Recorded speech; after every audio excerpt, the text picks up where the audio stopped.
Güldüğümü görüyorlar, yandığım içimde, durduğum derinde, öldüğümü sanıyorlar. Kalktığım yerimden, koştuğum yeniden. Güldüğümü görüyorlar, yandığım içimde, durduğum derinde, öldüğümü sanıyorlar.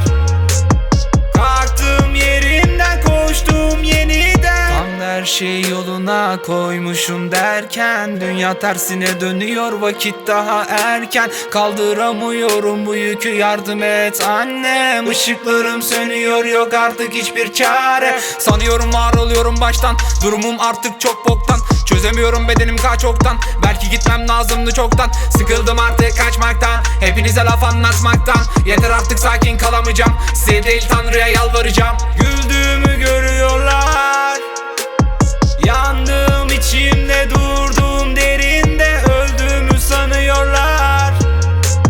Kalktığım yerimden, koştuğum yeniden. Güldüğümü görüyorlar, yandığım içimde, durduğum derinde, öldüğümü sanıyorlar. Kalktığım yerimden, koştuğum yeniden.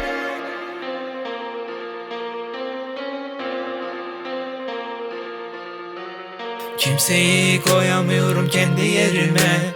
Bir gün olacak istediğim elimde. Kafam karışık, aklım değil benimle. Konuşulan hep yalan, gerçekler nerede? Parıltısı düşmüş gözlerimin, kaldıramıyor yükü ellerim.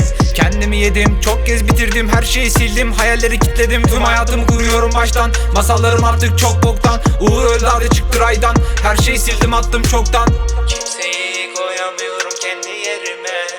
Bir gün olacak istediğim elimde.